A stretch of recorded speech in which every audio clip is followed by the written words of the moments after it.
We have not weighed in on the OGL debacle, and for good reason, because it's boring.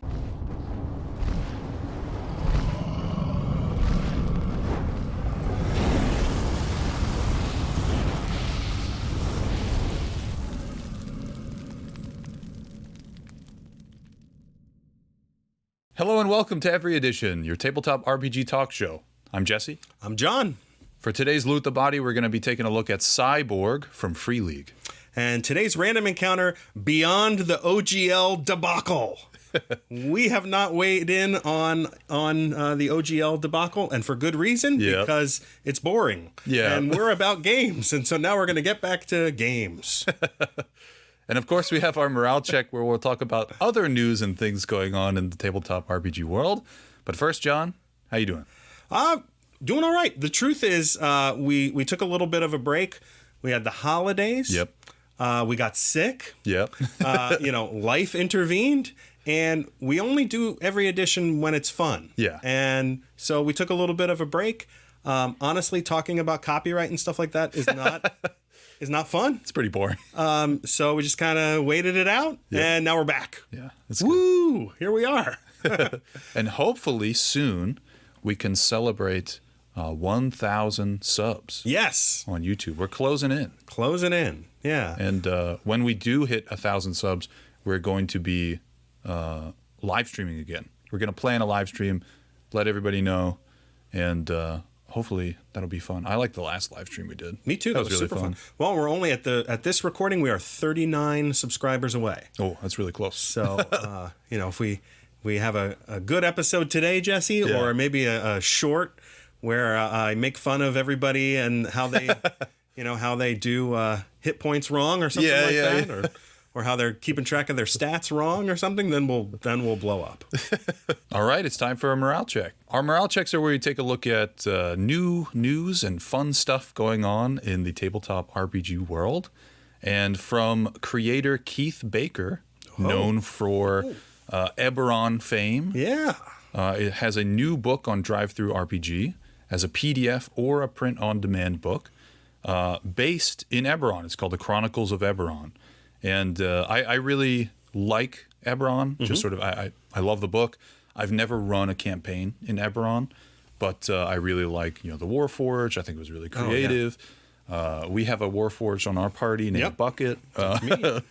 Super fun. It does have a pretty high cost for being a physical book, but it's print on demand, and it's a creator that I enjoy. But the price point is $70 for a physical one, and $30 for a PDF, which is also pretty high for a PDF. But he's kind of he's got some history with D&D. He's a reputable creator, so he can charge a premium, I think. Yeah, and it's the second book that Keith Baker's done for Eberron for 5th edition. So the first book was Exploring Eberron, and so this new one, Chronicles of Eberron, is picking up where that one left off. Yeah. It's great. I mean, the third-party community takes something that Wizards of the Coast puts out there and runs with it, and in some cases makes it actually usable and functional. So, like Spelljammer, without the third-party community, Spelljammer 5e by itself, the book put out by Hasbro, is terrible, unplayable. But third-party creators came in, filled the void. And it's great to see the actual original creator. Yeah. Right in the third-party space. That's interesting. Still creating for the world that he created back in 2000. So check it out. In other news, we are in the midst of Zine Quest 5 again. It's happened. Here we are. It's been a whole year. 5. So there is a ton of Kickstarters waiting for you to back. There's a lot of stuff out there right now for old school essentials. There's stuff out there for Dungeon Crawl Classics. There's lots of stuff always for Morkborg.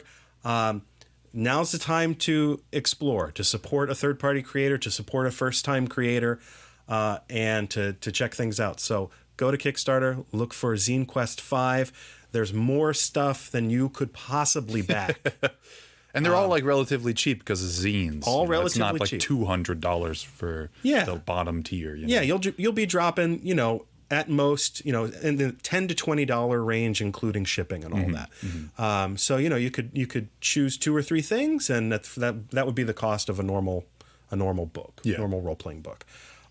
So get out there, check out everything that's on Kickstarter right now for Zine Quest 5. Support a third-party creator. Support first-time creators. Yes. Help them make their dreams come true. Yes. And have fun. So in other news, My Sound Delve, an app on the App Store, they reached out to us and they sent us a full year subscription to their premium service of their app. If you've never heard of it or never seen it, it's an app that's for your phone, obviously, that has sounds that you might want to use during your campaign. It definitely focuses more on the fantasy side, so spells and clashing of swords and things like that. Really neat, really awesome. I tend to not be a DM that uses a lot of peripherals and things like that. I like to be verbose and flowery with my words and sort of paint pictures with words. Every now and then, I'll throw in some just sort of ambient music. So keeping track of this was a little bit difficult for me, but I'm sure that there are tables and DMs out there that could really make use of this to its full extent, because you can create basically playlists of various songs or various sounds that you have that really sort of heighten the experience that you're trying to give your players, if that's what you're trying to do. So check them out on Twitter. They're on the iTunes Apple Store, My Sound Delve app. And finally, Ninth Level Games, in support of their Mazes role-playing game, which uses the polymorph system, they currently have a subscription on DrivethruRPG for a new adventure for Mazes once a month. So 12 total adventures for a full year. You pay in advance, and then you get access to a new PDF every month. I think we're in about the 3rd month now of this, 2nd or 3rd month, thereabouts. And so it's a great opportunity if you play Mazes and you want some more content. I imagine at some point, maybe at the end of the year, this is going to get collected into compiled. a physical book of adventures. But if you're someone who can't wait, here we go. The first PDF is an adventure called Sorrow More, which I had a chance to playtest on Roll20 long time ago, before every edition. So it's a fantastic adventure, really good adventure. They're coming out of the gate swinging with this first one. So I would highly recommend, at the very least, check out Sorrow More, the first adventure in this Mazes subscription. You can buy them individually too. So check out the first one, and if you like it, then plunk down the money for the annual subscription. And if you're looking for a fantasy role-playing tabletop alternative that's totally different than very different than 5e, or totally different from a crunchy role-playing game, check out Mazes. Check out the polymorph system. It is different, and I mean that in a good way. In a world full of subscriptions and monthly-based payments and things like that, do you subscribe to anything on Patreon in the tabletop realm? I think that we were just talking about Mazes. I think that this is the space that I really like. A subscription that gets you a physical thing. Yeah, you have to pay shipping. Yeah, you have to pay all of it up front. But once you have that thing, you have it forever. And, like I said, there's kind of this movement everywhere for everything to be subscription-based. And most of it is digital, so you don't own it anymore if it's gone. So I really like this idea with Mazes. And a lot of other creators are doing this, whether it be with art books or adventures or little patches or whatever. You still get something physical for your subscription. So I'm curious to see if anybody has any Patreons that they're following, because I'm kind of looking for some as well. to follow. So let us know. everyeditionrpg@gmail.com. You can also let us know down in the comments. Over on our website, you have links to our email, our YouTube, our Facebook, Twitter, Instagram, all that. You can get in contact with us a million different ways.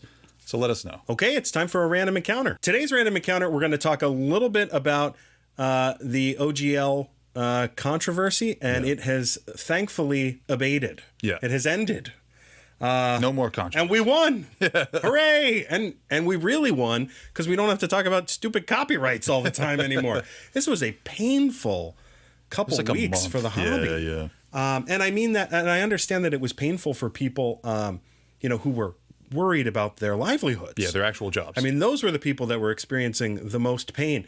But as a player, it was also just painful to like open up any social media and like that was everything. Just and it was negative. Oh, so I'm so glad it's over. So we're going to talk a little bit about beyond the OGL and focus on, dovetail that. This is our first episode of the new year, 2023. So talk a little bit about, new games that we're excited about that happen to be alternatives to Dungeons and Dragons. And so if you're looking for an alternative to Dungeons and Dragons, we're here for you, and we'll help you out.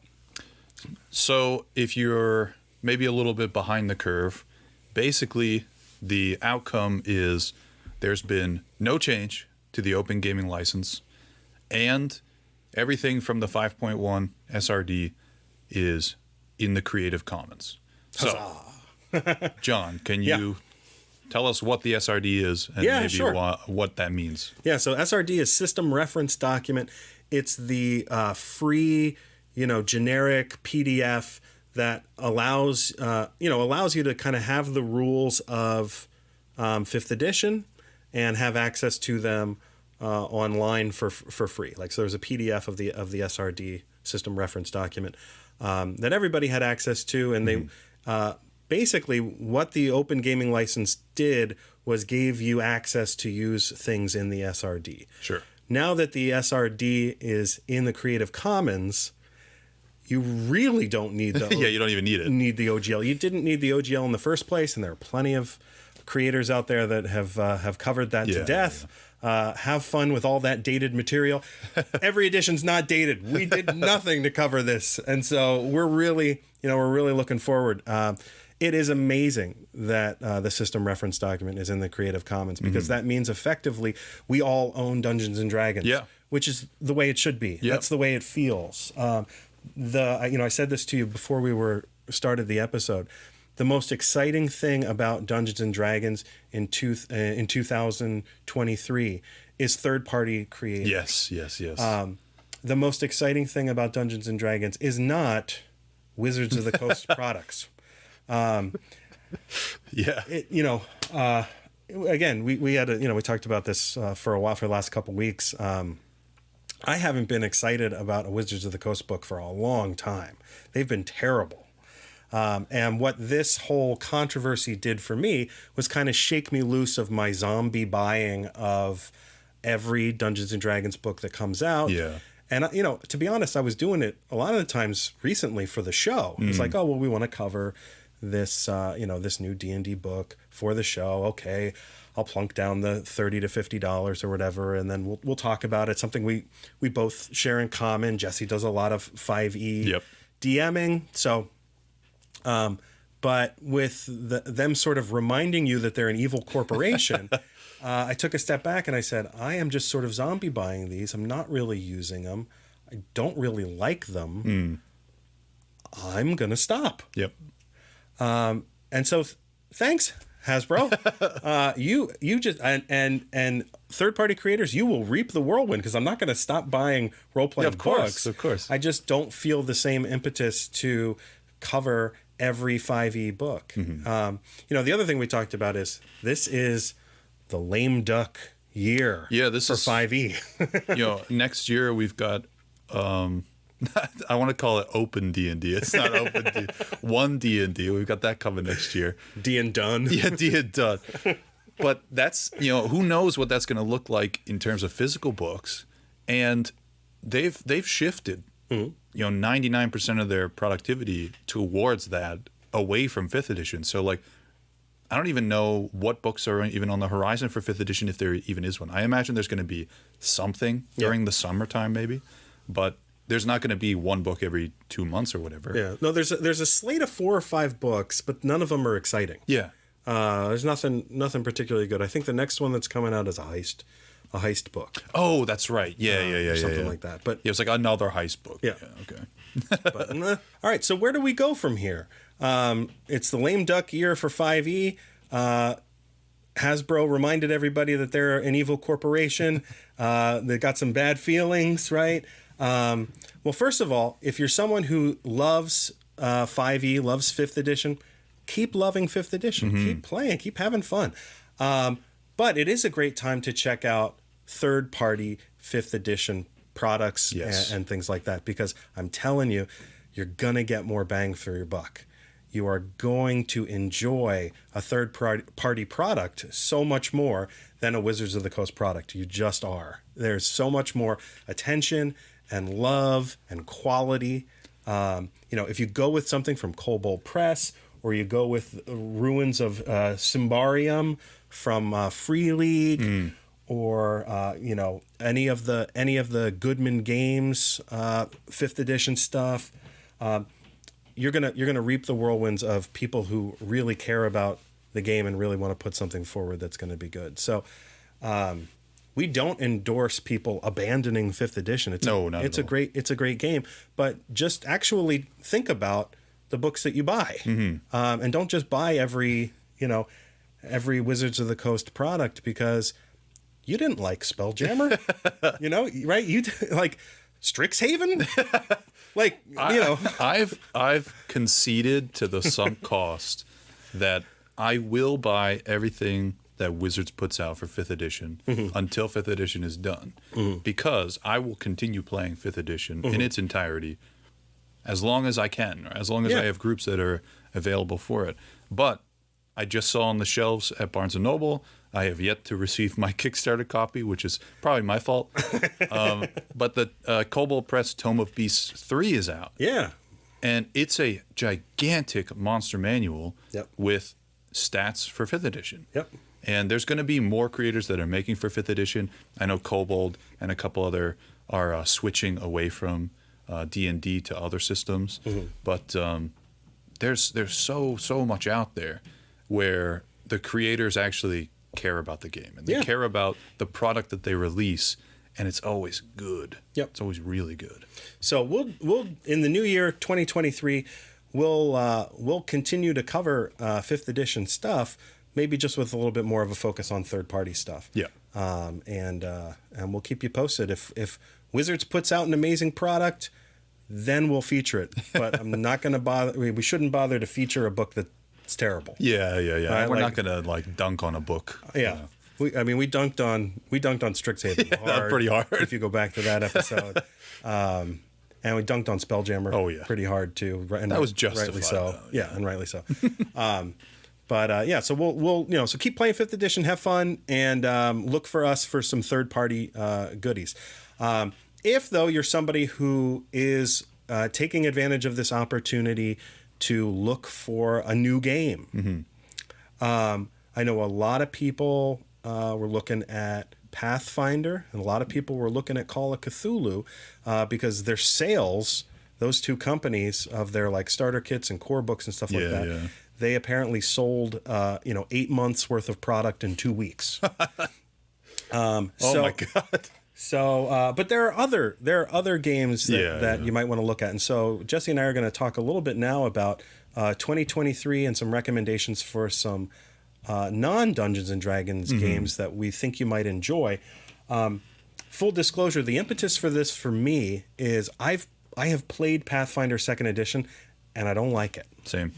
It's not for me. And I'll tell you exactly why it's not for me. It is min-max paradise. And that's not how I like to play. Yeah, I'm not a min-maxer. If to me, Pathfinder is really great if your core reason for playing Dungeons and Dragons is customizing, a character and trying to, make them as powerful as possible. Effectively, it's if you want to play a superhero. Okay? The main character. The main character, a fantasy superhero. Who doesn't really have weaknesses or anything like that, and just sort of plow through everything. If that's the kind of game you want to play, great. that's what Pathfinder is. It's min-max paradise. It is, customize your fantasy superhero. I like flawed characters. I like random charts. I like role playing a character that's given to me. I'm just less sort of figuring it out. Figuring it out. Yeah. I've said this before. I'm kind of less interested in creating a character, maybe because I've been creating characters for so long, I'm out of good ideas. So I would rather have a pre-gen or roll some stuff and then just kind of receive whatever I'm going to have, warts and all. So if you're looking for something other than Pathfinder, how about you take a look at some of these? So, Jesse, why don't you pick one and go first? Dungeon Crawl. Okay. Dungeon Crawl Classics. Yeah. Fantastic. I've not yet played in like a campaign where we take the characters from the funnel all the way through to like higher levels. Yep. But my God, look how big the books are. They're fantastic.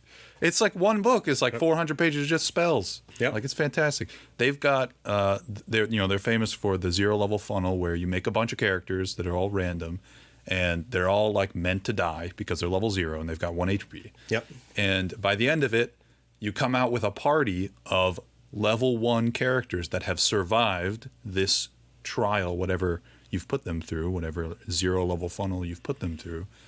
And now you've got your party and you've got a system that's, very, I don't want to say too similar to 5th edition, but it's like, if you play only 5th edition, it's like an easy transition. Comfortable. Yeah, it's a comfortable transition. And there's a couple, weird things with like luck and whatever, but it really feels sort of chaotic during the level 0 funnel, but that's like kind of fun. And then things start to settle once you're like level 1 and you start to get used to all of the tables. Yeah. I'll say if you like tables and you like rolling on tables, that's also another reason to play Dungeon Crawl. Yeah. And I think in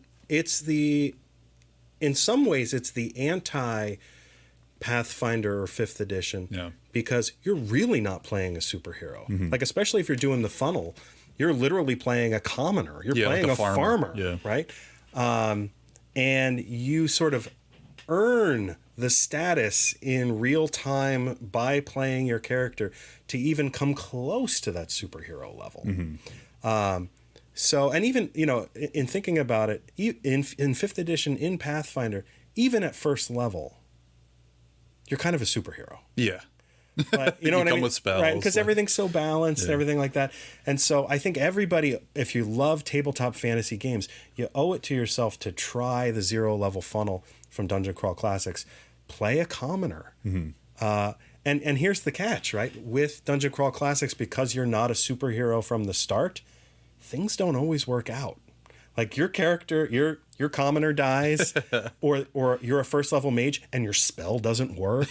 Yeah. Like Backfires. I can't tell you how many times like I'll be playing with a 5th edition person, somebody who that's their primary experience, and I'll say, "Oh, I love the magic system for Dungeon Crawl Classics. Play a wizard," and they go to roll to see if their first spell works, and it fails, and they're like, "What happened?" Dead. It's like, well.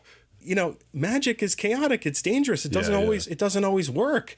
And I have had people say to me, well, that's not fun. And my reaction to that is, I don't know. Like okay. If that's not fun to you, cool. It is that superhero mentality. And so that's a cautionary tale. We both love Dungeon Crawl Classics. We both love the funnel. We both want people to try it. But you're not a superhero. So almost prep your people ahead of time to let them know, like, we're playing commoners. Even at first level, we only just had our first adventure. Yeah. So like, you don't have experience. You might be going to that first adventure at like age 50. Right. Like, who knows? So yeah. It's fantastic, but very different. You're not playing a superhero. All right, so Dungeon Crawl Classics, good recommendation. We recommended during the morale check mazes, if you're looking for something completely different, 9th level games and mazes. They ran the best game at conventions in 2022 with their Blacklight experience. where they literally turned off the lights, put on a bunch of black lights, had some glowing stuff at the tables and stuff, and because Mazes is not crunchy, it is more of a cooperative storytelling kind of game. You're not looking for numbers. You don't need light. Yeah, and so just glow in the dark dice. Yeah, so it's okay to not have as much light and to set the mood. So if you're looking for something totally different, still fantasy, right? But not crunchy, not a lot of math. In fact, no math. Then check out Mazes, and it might be for those of you that have only ever played a really crunchy game. This could blow your mind. Yeah, it's a good break. Yeah, good break, and a total alternative to think about what a role playing game could be like. So I definitely recommend Mazes from Ninth Level Games. So we had talked slightly about Pathfinder 2. Yeah. I've only ever played the starter for Starfinder. Yeah. But I've read through a lot of the adventures, and they seem really cool. Starfinder was, built on Pathfinder 1.0. Yeah. And it's built still on third, which right? is built on third. Yep. And it's still going. They're still creating a lot of content for it. Starfinder is, basically like D&D or Pathfinder in space. Right. It takes place 3,000 or 4,000 years in the future, and everything's in space. I think it's another really good alternative if you're trying to get that maybe sort of third edition D&D feel, but play in space as opposed to high fantasy. I think that'd be another really good one. Yeah, believe it or not, I may have talked about why Pathfinder 2e isn't for me, but Starfinder I find exciting. Yeah. And I don't know, I can't really explain why. I guess why I'm not excited about second edition Pathfinder, but I do enjoy, or I'm excited about Starfinder. I think part of it is the setting. Could be. I do think the idea of the future of a fantasy world where it reaches the level of sci-fi. Yeah. That's cool. That's interesting to me. It kind of mixes up genres similar to like a Shadowrun. Kind of thing, right? But maybe a better game than Shadowrun. Maybe from what I hear. From what I hear. Let us know if you play Shadowrun. Jesse and I have been curious about it, but we haven't read anything good. I have the starter set. I've had the starter set for 6th edition for 3-4 years. Yeah. I've yet to open it. Yeah. So I have no idea. No, but it looks cool. Maybe don't open it for its resale value. I don't know. But I agree with you. We said we were going to play Starfinder, and we didn't get to it in 2022. Not yet. So I think we put it at the top of the list for 2023. And let's play some Starfinder. Oh yeah, that sounds like fun. And I want to support Paizo. Yeah. Just not second edition. Just not second edition Pathfinder. It's just not for me. And all of it's called Alien Archives, their version of the monster manual. Yeah. All of them come with 10 or more playable races in each of these Alien Archives, and there's 6 so far or something.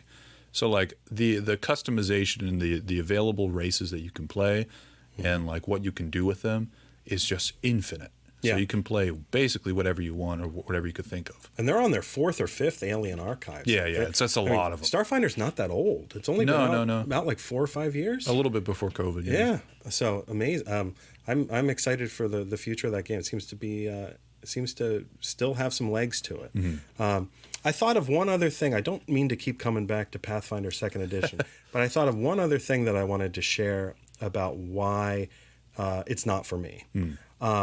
And it's the 3-action economy. Yes, right? That's the core of the game, right? Pathfinder 2e has a 3-action economy, and you can do 3 things. And really, what it is it feels like a resource management tool, right? Similar, in all honesty, to tapping mana in Magic. In Magic, yeah. Right, and so your feats and your and leveling up and all that stuff.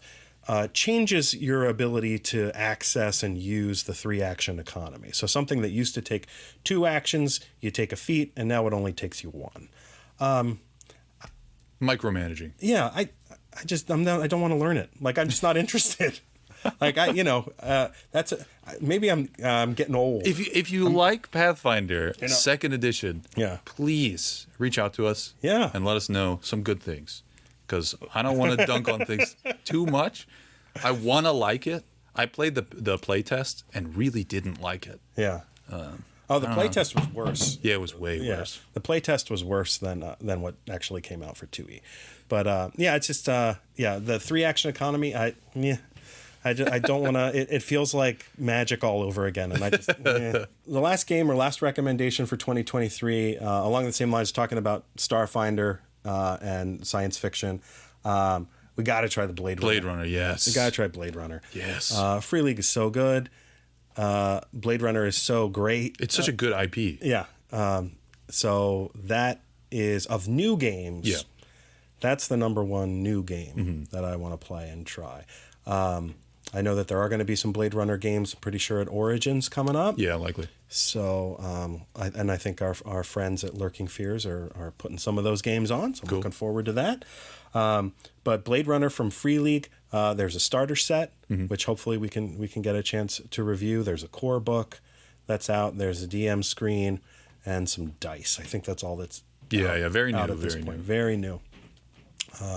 So check that out. So some good recommendations: Dungeon Crawl Classics, Mazes, Starfinder, and Blade Runner. 4 games that we think are worth your time if you're looking for a Dungeons and Dragons tabletop alternative. All right, so let us know what you think. Are you excited about any new games for 2023?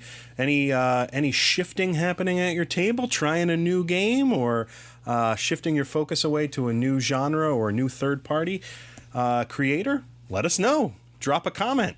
Or send us an email, everyeditionrpg@gmail.com. You can also find links to all of our socials at everyeditionrpg.com. We've got links to Facebook, Twitter, Instagram. We've got a Patreon. We've got Spotify. We've got it all. Folks, this is a fully interactive social media empire that Jesse and I are building here, all around talking about tabletop role-playing games. So join us on this adventure. It's time to loot the body. Today's Loot the Body, we're taking a look at Cy Borg from Free League, which is a Mork Borg supplement. Change. I don't know. Hack. Yeah, I don't know exactly how to explain that, but it's built on the essence and the rules of Mork Borg, just built in a cyberpunk direction. And boy, I just want to say, this book is beautiful. It's gorgeous. I love it. Like, so the base Mork Borg book is very much like sort of black metal, just death and destruction type art, which is beautiful in its own way.